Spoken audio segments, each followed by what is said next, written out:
Chapter 17. Milly-Molly-Mandy Goes on an Expedition. Once upon a time, it was a Monday bank holiday. Milly-Molly-Mandy had been looking forward to this Monday bank holiday for a long time, more than a week, for she and Billy Blunt had been planning to go for a long fishing expedition on that day. It was rather exciting. They were to get up very early and take their dinners with them, and their rods and lines and jam jars, and go off all on their own along by the brook, and not be back until quite late in the day.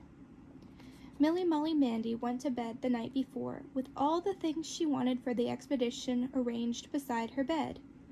A new little tin mug to drink out of, and a bottle for drinking water, and a large packet of bread and butter, and an egg and a banana for her dinner, and a jam jar to carry the fish in, and a little green fishing net to catch them with, and some string and a safety pin, which it is always useful to have, and her school satchel to put things in. For when you are going off for the whole day, you want quite a lot of things with you. When Milly-Molly-Mandy woke up on Monday bank holiday morning, she thought to herself, "Oh dear, it is a gray sort of day. I do hope it isn't going to rain." But anyhow, she knew she was going to enjoy herself, and she jumped up and washed and dressed and put on her hat and the satchel strap over her shoulder. And then the sunshine came creeping over the trees outside, and Milly-Molly-Mandy saw that it had only been a gray day because she was up before the sun, and she felt a sort of little skip inside because she was so very sure she was going to enjoy herself. Just then there came a funny gritty sound, like a handful of earth on the window pane, and when she put her head out, there was Billy Blunt, eating a large piece of bread and butter, and grinning up at her, looking very businesslike, with rod and line and jam jar and bulging satchel. Milly-Molly-Mandy called out of the window in a loud whisper, "Isn't it a lovely day? I'm just coming." And Billy Blunt called back in a loud whisper, "Come on, hurry up, it's getting late." So Milly-Molly-Mandy hurried up like anything, and picked up her things, and ran creeping downstairs, past Father's and Mother's room, and Grandpa and Grandma's room, and Uncle and Auntie's room, and she filled her bottle at the tap in the scullery, and took up the thick slice of bread and butter which Mother had left between two plates ready for her breakfast, and unlocked the back door and slipped out into the fresh morning air. And there they were, off on their Monday bank holiday expedition. "Isn't it lovely?" said Milly-Molly-Mandy with a little hop. Come on," said Billy Blunt. So they went out of the back gate and across the meadow to the brook, walking very business-likely and enjoying their bread and butter very thoroughly. "We'll go that way," said Billy Blunt, "because that's the way we don't generally go. And when we come to a nice place, we'll fish," said Milly-Molly-Mandy. "But that won't be for a long way yet," said Billy Blunt. So they went on walking very business-likely. They had eaten their bread and butter by this time, until they had left the nice white cottage with the thatched roof a long way behind, and the sun was shining down quite hotly. "It seems like a real expedition when you have the whole day to do it in, doesn't it?" said Milly-Molly-Mandy. "I wonder what the time is now." "Not time for dinner yet," said Billy Blunt, "but I could eat it." "So could I," said Milly-Molly-Mandy. "Let's have a drink of water." So they each had a little tin mug full of water, and drank it very preciously to make it last, as the bottle didn't hold much.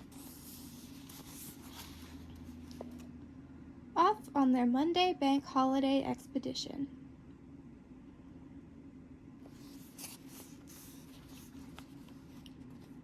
The brook was too muddy and weedy for drinking, but it was a very interesting brook. One place where it had got rather blocked up was just full of tadpoles. They caught ever so many with their hands and put them in the jam jars, and watched them swim about and wiggle their little black tails, and open and shut their little black mouths. Then farther on were lots of stepping stones in the stream, and Milly-Molly-Mandy and Billy Blunt had a fine time scrambling about from one to another. Billy Blunt slipped once with one foot into the water, so he took off his boots and socks and tied them round his neck, and it looked so nice that Milly-Molly-Mandy took off one boot and sock and tried it too. But the water and the stones were just so cold that she put them on again and just tried to be fairly careful how she went. But even so, she slipped once and caught her frock on a branch and pulled the button off and had to fasten it together with a safety pin. So, wasn't it a good thing she had brought one with her? Presently they came to a big, flat, mossy stone beside the brook, and Milly-Molly-Mandy said, "That's where we ought to eat our dinners, isn't it? I wonder what the time is now." Billy Blunt looked round and considered, and then he said, "Somewhere about noon, I should say. Might think about eating soon, as we had breakfast early. Less to carry, too."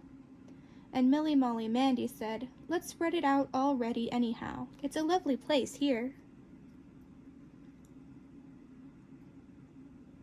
So they laid the food out on the flat stone, with the bottle of water and little tin mug in the middle.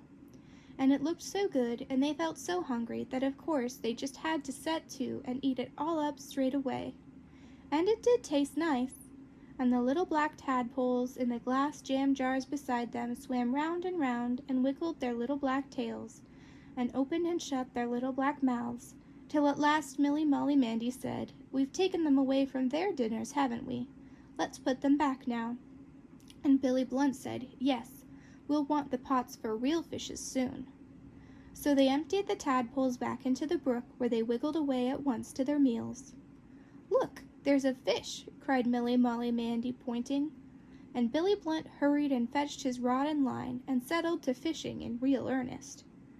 Milly-Molly-Mandy went a little farther downstream and poked about with her net in the water, and soon she caught a fish and put it in her jam jar, and ran to show it to Billy Blunt.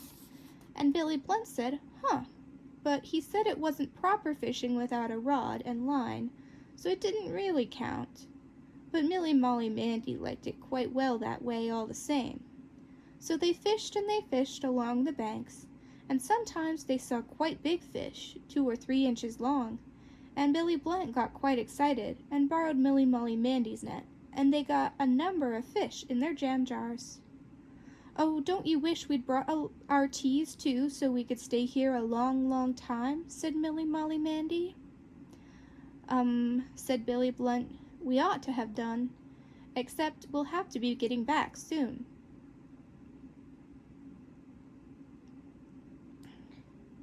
So at last, as they got hungry and thirsty too, having finished all the bottle of water, they began to pack up their things, and Billy Blunt put on his socks and boots, and they tramped all the way back, scrambling up and down the banks and jumping the stepping stones. When they got near home, Milly-Molly-Mandy said doubtfully, "What about our fishes?" And Billy Blunt said, "We don't really want 'em now, do we? We only wanted a fishing expedition." So they counted how many there were 15, and then emptied them back into the brook, where they darted off at once to their meals. And Milly-Molly-Mandy and Billy Blunt went on up through the meadow to the nice white cottage with the thatched roof, feeling very hungry and hoping they weren't too badly late for tea. And when they got in, Father and Mother and Grandpa and Grandma and Uncle and Auntie were all sitting at table, just finishing, what do you think? Why, their midday dinner. Milly-Molly-Mandy and Billy Blunt couldn't think how it had happened. But when you get up so very early to go on fishing expeditions and get so very hungry, well, it is rather difficult to reckon the time properly. Chapter 18. Milly-Molly-Mandy Helps to Thatch a Roof. Once upon a time it was a very blustery night, so very blustery that it woke Milly-Molly-Mandy right up several times. Milly-Molly-Mandy's little attic bedroom was just under the thatched roof, so she could hear the wind blowing in the thatch, as well as rattling her little low window, and even shaking her door. Milly-Molly-Mandy had to pull the bedclothes well over her ears to shut out some of the noise before she could go to sleep at all, and so did Father and Mother and Grandpa and Grandma and Uncle and Auntie in their bedrooms. It was so very blustery. The next morning, when Milly-Molly-Mandy woke up properly, the wind was still very blustery, though it didn't sound quite so loud as it did in the dark. Milly-Molly-Mandy sat up in her little bed thinking, what a noisy night it was, and she looked toward her little low window to see if it were raining. But what do you think she saw? Why, lots of long bits of straw dangling and swaying just outside from the edge of the thatched roof above. And when she got up and looked out of her little low window, she saw, why, lots of long bits of straw lying all over the grass and all over the flower beds and all over the hedge. Milly-Molly-Mandy started round thinking it's been raining straw in the night. And then she thought some more, and suddenly she said right out loud, oh, the wind's blowing our nicely thatched roof off.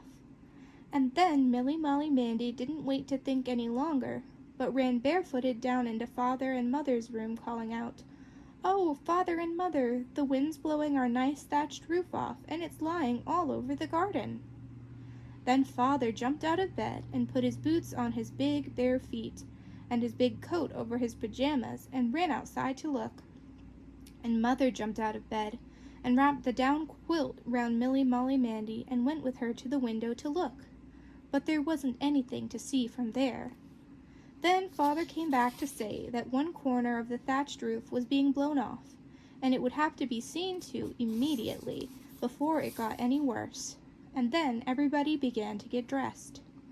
Milly-Molly-Mandy thought it was kind of funny to have breakfast just the same as usual while the roof was blowing off. She felt very excited about it and ate her porridge nearly all up before she even remembered beginning it. When shall you see to the roof? Asked Milly-Molly-Mandy. Directly after breakfast? And Father said, yes, it must be seen to as soon as possible. How will you see to it? Asked Milly-Molly-Mandy. With a long ladder? And Father said, no, it's too big a job for me. We must send to Mr. Critch the thatcher, and he'll bring a long ladder and mend it. Milly-Molly-Mandy felt sorry that Father couldn't mend it himself, but it would be nice to see Mr. Critch the thatcher mend it. Directly after breakfast, Auntie put on her hat and coat to go down to the village with the message, and Milly-Molly-Mandy put on her hat and coat and went with her, because she wanted to see where Mr. Critch the thatcher lived. And as they went out of the gate, the wind got another bit of thatch loose on the roof and blew it down at them. So they hurried as fast as they could along the white road with the hedges each side down to the village. But when Auntie knocked at Mr. Critch the thatcher's door, he lived in one of the little cottages just by the pond where the ducks were. Mrs. Critch, the thatcher's wife, opened it, and her apron blew about like a flag, it was so windy. And Mrs. Critch, the thatcher's wife, said she was very sorry, but Mr. Critch had just gone off in a hurry to mend another roof, and she knew he would not be able to come to them for a couple of days at the earliest, because he was so rushed. What with this wind and all, said Mrs. Critch. Dear, dear, said Auntie, whatever shall we do? Mrs. Critch was sorry, but she did not know what they could do except wait until Mr. Critch could come. Dear, dear, said Auntie, and meantime our roof will be getting worse and worse. Then Auntie and Milly-Molly-Mandy said good morning to Mrs. Critch and went out through her little gate into the road again. Father will have to mend it now, won't he, Auntie? Said Milly-Molly-Mandy. It isn't at all easy to thatch a roof, said Auntie. You have to know how. I wonder what we can do. They set off back home along the white road with the hedges each side, and Auntie said, well, there must be a way out somehow. And Milly-Molly-Mandy said, I expect Father will know what to do. So they hurried along, holding their hats on. As they passed the Moggs' cottage, they saw little friend Susan trying to hang a towel on the line, with the wind trying all the time to wrap her up in it. Milly-Molly-Mandy called out, hello, Susan. Our roof's being blown off, and Mr. Critch the thatcher can't come and mend it, so Father will have to. Do you want to come and see?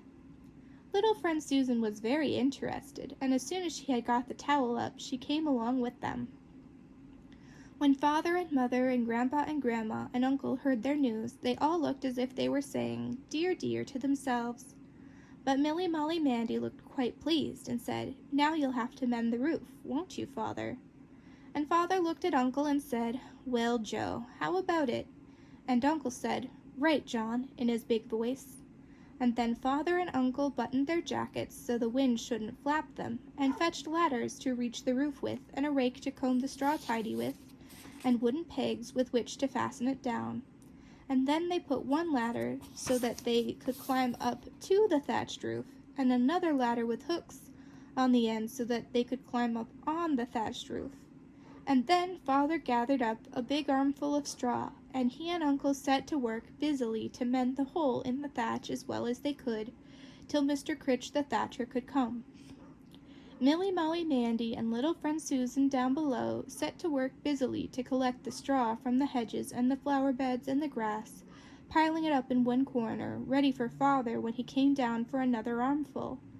And they helped to hold the ladder steady, and handed up sticks for making the pattern round the edge of the thatch, and fetched things that Father or Uncle called out for, and were very useful indeed. Soon the roof began to look much better.